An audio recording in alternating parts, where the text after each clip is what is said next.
Hi everyone, welcome. My name is Emily and I'm a child and family therapist at ABC.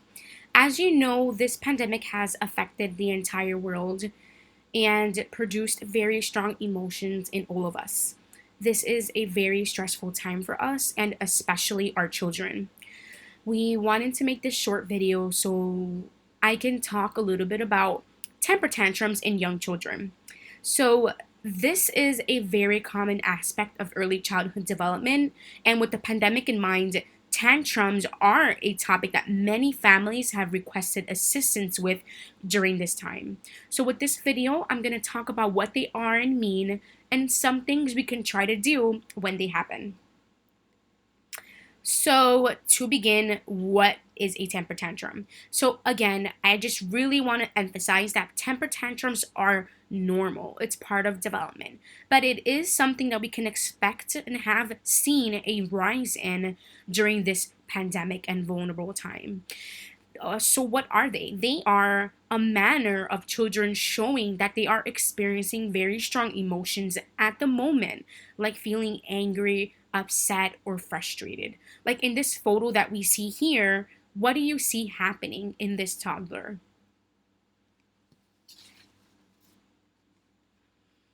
And we see bursts of anger. We can see some screaming, some crying, maybe throwing, maybe body thrown on the floor, like we saw the toddler in the previous photo. He was on the floor and crying. We saw some sadness and tearful crying.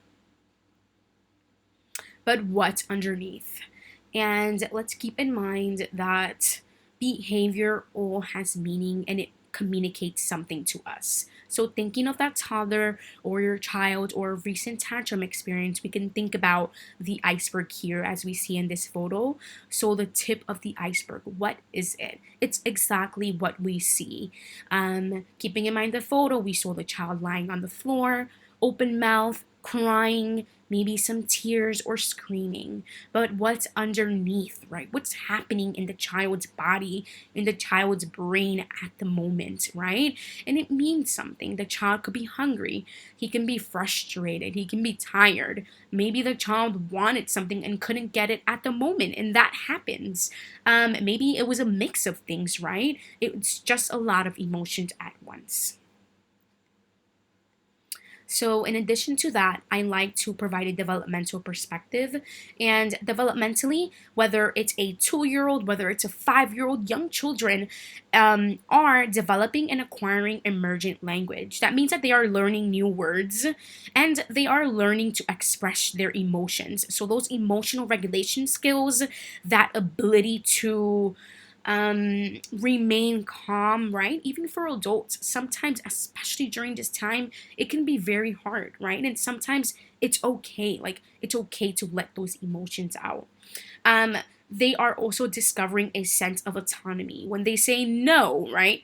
It can be very frustrating sometimes when they say no, but through a developmental perspective, it's actually a positive thing. And of course, they learn with limitations as well. So we'll get to that later. So when a child is saying no, it's a cognitive capacity, right? Skill that they're developing, that sense of independence. That's what's happening. And that's why we see that no a lot. It's a time where they're also discovering new abilities like new gross motor skills and strengths. They want to explore more. We're going to see more of that along with that independence emerging as well. And they are definitely experiencing new demands. If it's a 2 year old, again, going back to a 4 or 5 years old, right? And keeping this time in mind, right? They might be leaving the bottle, they might be toileting. It can be a lot of frustrations, right? Going to school for the first time, learning remotely, like what's happening now, learning through virtual learning, right? These experiences, new experiences especially, could be very frustrating for us, for the children, right? And that's why we can see, right, some more tantrums arising. So, what do I do during the tantrum? Remember that different things work for everyone, for different children. So, I've said this many, many times, and you've probably heard this, right? About deep breathing. take a deep breath. It's so important. So, in addition to numerous benefits of deep breathing activates the parasympathetic nervous system, and it's responsible for reducing stress, right? Whether it's our first time waking up, right, first thing in the morning, whether it's in the shower, or even when the child is beginning to have a tantrum, right, or has a tantrum, right? Can we take a moment, and it's okay. Sometimes we forget, but it's really helpful. So even like putting our hands to our side, right, grounding our feet on the floor, thinking about your favorite place, your favorite food, thinking about your dream island to visit, right? We can just take a very deep breath, right? Breathing in through our nose, maybe close our eyes, and out through our mouth. So many benefits. It makes you feel really, really good. And keeping in mind with deep breathing, right? If it happens when a child is having a tantrum, for example, it makes us more likely to respond much better. The calmer we feel, the more likely we are to respond in a better manner. So, a strategy technique that I have here, and this is something I found online from a great article, and being a sportscaster and not a referee. So, being a sportscaster means talking to your child and narrating exactly what is happening in a very neutral manner. So, we see the photo here. This caregiver is with the child and they're just talking.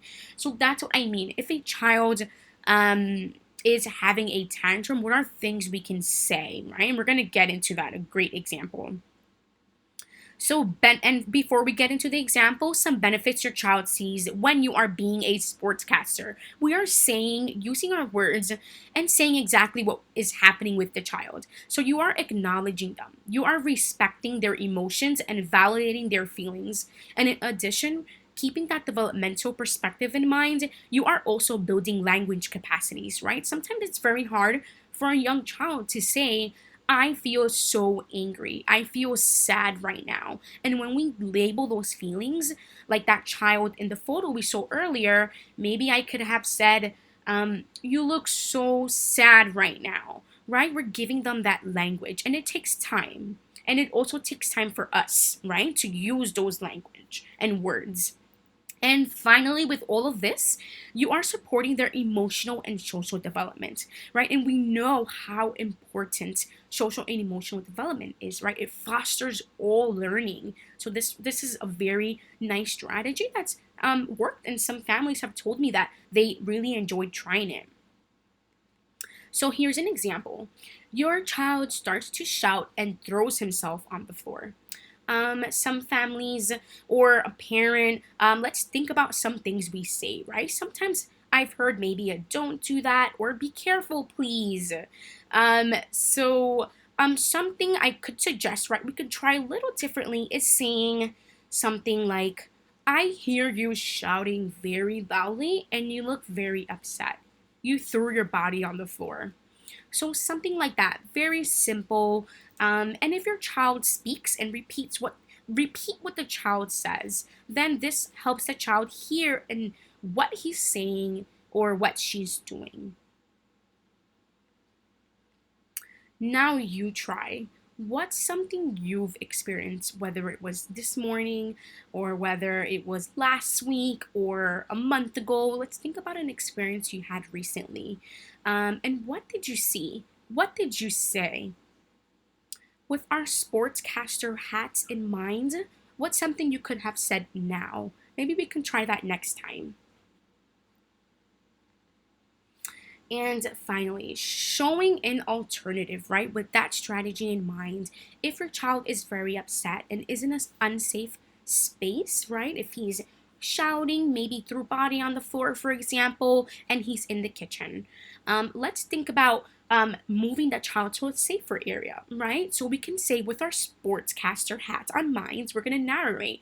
I know you're upset right now, but you are yelling and kicking, for example, but it's not safe here. I'm going to help you to a safer space, right? And then we're going to gently move the child to a safer space and tell him, right? We can give the child some space, right? There's a lot of emotions in place right now, and it's also important that they can have space if they'd like.